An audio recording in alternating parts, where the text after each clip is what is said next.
হচ্ছে এ বছরের শেষেই ফিরবো শেখ হাসিনা দেশে ফিরবে। মুসলিম মেয়ে গুলবাসা খাতুন কিন্তু হিন্দু ছেলেকে গতকাল মালদার আদিনা মসজিদে শিবলিঙ্গ স্থাপন করে সেখানে প্রাণ ইসলামের কোথায় আছে? মানুষকে জোর করে ইসলাম ধর্ম। আপনি কি ছিলেন একাত্তরে হাজারো হিন্দুরা হচ্ছে এই গদি নইরা গেছে মানুষ থালা বাসন লইয়া রাস্তায় নেমে গেছে। হ্যালো এভরিওয়ান, কি অবস্থা সবার? আই হোপ, আশা করি আপনারা প্রত্যেকে ভালো এবং সুস্থ রয়েছেন। শেখ হাসিনা ফিরবে কিনা সেই নিয়ে দেশ জুড়ে তোলপাড়। সাথে থাকছে ভাইরাল খবর, ধর্ম আর রাজনীতি। ভারত বাংলাদেশের সব ট্রেন্ডিং কাহিনী আজ সবই খুলবো একে একে বন্ধুরা। তাই ছোট্ট একটি অনুরোধ, শেষ অবধি আমাদের সাথেই থাকুন আসল মজা এবং গুরুত্বপূর্ণ ইনফরমেশন সবার আগে পাওয়ার জন্য। জুলাইরা বলে শেখ হাসিনা পালাইছে, বিএনপি বলে শেখ হাসিনা পালাইছে। এই তোরা বাংলাদেশে থাকিস, আমরা আসতেছি তোদের সামনে, ঠেকাস পারলে, ক্ষমতা থাকলে ঠেকাস।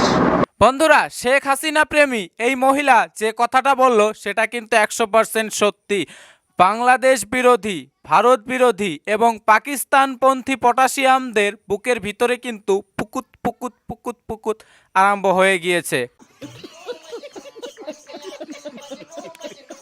আমি মুসলিম মেয়ে গুলবাসা খাতুন কিন্তু হিন্দু ছেলেকে লাভ ম্যারেজ করে সনাতন ধর্ম গ্রহণ করেছি আর আজ প্রথমবার গরিবনাথ মন্দিরে ভোলেনাথকে জল দিচ্ছি। তো আপনারা কি ভোলেনাথের জন্য কমেন্টে হর হর মহাদেব লিখতে পারেন না?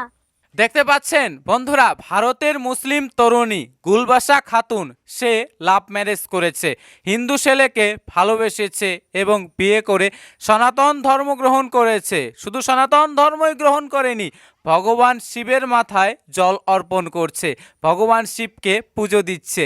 এর থেকে সুন্দর দৃশ্য আর কি হতে পারে? সুন্দর বাংলাদেশ চাই, যেখানে আমি আমার বাচ্চাকে জন্ম দিতে পারবো, এরকম বাংলাদেশ চাই। এখন তো বাচ্চা জন্মই দিতে পারেন, এই 2 বছরে কয়টা বাচ্চা জন্ম দিয়েছেন একটু শুনি। এখন তো শেখ হাসিনা নাই, শেখ হাসিনা থাকতে আপনাদের বাচ্চা জন্মদানের ক্ষেত্রেও নাকি শেখ হাসিনার টাইনে ধরছে, তাহলে এখন তো আর শেখ হাসিনা নাই যে আপনাদের বাচ্চা জন্ম দিতে যাবেন আর টাইনে টাইনে ধরবে, সেটা তো আর হবে না। তো এই 2 বছরে কয়টা বাচ্চা জন্ম দিয়েছেন এবং সুস্থ বাচ্চা দিয়েছেন নাকি জন্ম সেটাও জানাবেন, আর টিকা পেয়েছেন নাকি আপনাদের বাচ্চার টিকার অভাবে আবার মরে টরে নাই তো সেটাও জানাবেন দয়া করে ম্যাডাম। বন্ধুরা, এই মেয়ে কিন্তু একদম ঠিক কথা বলেছে, 100% খাঁটি কথা বলেছে, এর কথায় কোনো ভুল নেই। বর্তমানে বাংলাদেশি পটাশিয়ামদের যা জঘন্য অবস্থা তা আর বলার মতো নয়। বন্ধুরা, এটা কিন্তু পাকিস্তানের ভিডিও, দেখুন। যারা বলেন না পাকিস্তানের মন্দির আছে কিনা তারা একটু দেখুন। বন্ধুরা, এটা পাকিস্তানের এমনই একটা জাগ্রত মন্দির যেখানে শুধু হিন্দুরাই নয়, মুসলিমরাও যান। মুসলিমরাও ভগবানের দর্শন নেওয়ার জন্য এই মন্দিরে ছুটে আসেন। এই মন্দিরটা কিন্তু খুবই জাগ্রত একটি মন্দির।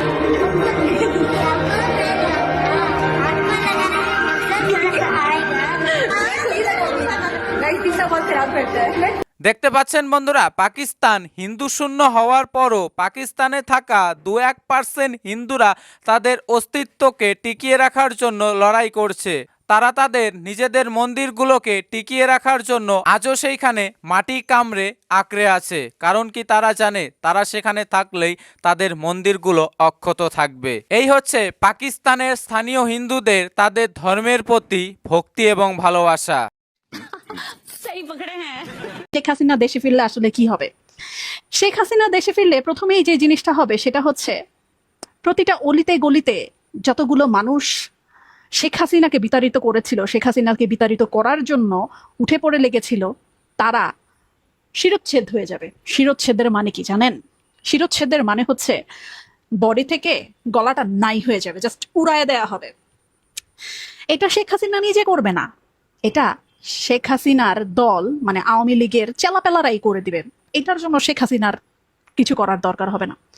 বন্ধুরা, শেখ হাসিনা তো এখনো বাংলাদেশে পা রাখলই না। শেখ হাসিনা কেবলমাত্র সোশ্যাল মিডিয়ার মাধ্যমে হালকা পাতলা একটু বক্তব্য দিতে না দিতেই এই সমস্ত পাকিস্তান প্রেমী পটাশিয়ামদের পুরো হাওয়া বেরিয়ে যাচ্ছে, তাদের মনে ভয় ধরে যাচ্ছে। কারণ কি, তারা তো জানে যে তারা কিভাবে বাংলাদেশে থাকা সংখ্যালঘুদের ওপর অত্যাচার চালিয়েছে, তারা তো জানে কিভাবে বাংলাদেশে স্থানীয় মানুষদের ওপর অত্যাচার চালিয়েছে। এই কারণে পাকিস্তানের পাচাটা পাকিস্তানের গোলামি করা দালালদের রাতের ঘুম হারাম হয়ে যাচ্ছে। এই গদি নইরা গেছে, এই গদি নইরা গেছে, মানুষ থালা বাসন লইয়া রাস্তায় নাইমা গেছে, এই মানুষ থালা বাসন লইয়া রাস্তায় নাইমা গেছে। এখন কি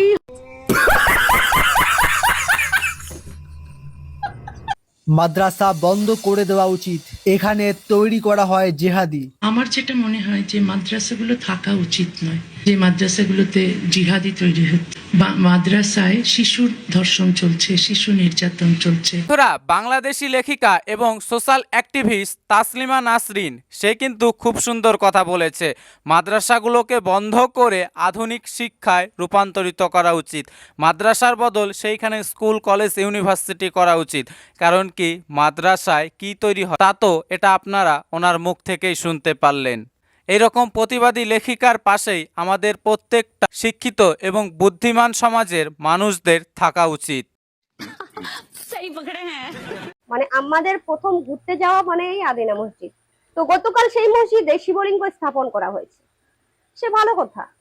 তোমাদের হাতে ক্ষমতা আছে, তোমরা চাইলেই স্কুল কলেজ ভেঙে দিতে পারো, তোমরা চাইলেই মসজিদ ভেঙে মন্দির করতেই পারো, কারণ ক্ষমতাশালী তোমরা।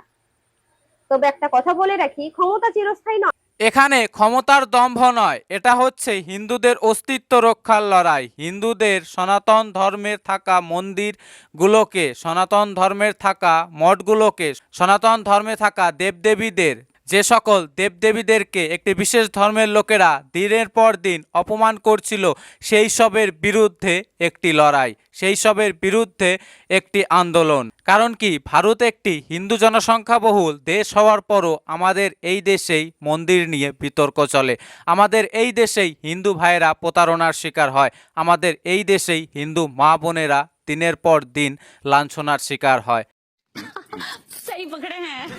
হবে। কালকে দেখলাম যে লালবাগী না শাহবাগী কি এক লোক হিন্দুদের কাছে হচ্ছে দ্রব্য বিক্রি করবেন না, হিন্দুদের কাছ থেকে জমি কিনবেন না, হিন্দুদের ছাত্রছাত্রীদের স্কুলে ভর্তি করবেন না, হিন্দুদের মেয়েদের হচ্ছে বিয়েতে যাবেন না, হিন্দুদের মেয়েদের হচ্ছে বাসা থেকে বের করে দেন, স্কুল থেকে বের করে দেন, হিন্দুদের বাসা ভাড়া দিবেন না। হিন্দুরা কোথায় যাবে?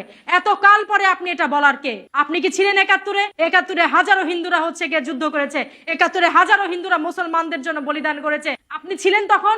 বন্ধুরা, খুব সুন্দর কথা বলেছেন এই মুসলিম মহিলা, এই বোনটি খুব সুন্দর কথা বলেছেন, বাস্তবিক দিকগুলোকে তুলে ধরেছে। কয়জনেরই বা সাহস হয় এই রকম কথা বলার? কয়জনেরই বা বুকের পাটা আছে এই রকম প্রকাশ্যে এসে হিন্দুদের সমর্থনে কথা বলার? একজন মুসলিম মহিলা হয়েও তিনি এই ধরনের কথাগুলো বলছেন। তো যাই হোক বন্ধুরা, আজকের এই ভিডিওটা এখানে শেষ করছি। আজকের এই পুরো ভিডিওটি সম্পর্কে আপনাদের নিজস্ব কি মতামত তা অবশ্যই কমেন্ট করে জানাতে ভুলবেন না। পারলে আজকের এই ছোট্ট ভিডিওটি একটু শেয়ার করে দেওয়ার চেষ্টা করবেন। ধন্যবাদ, ভালো থাকবেন।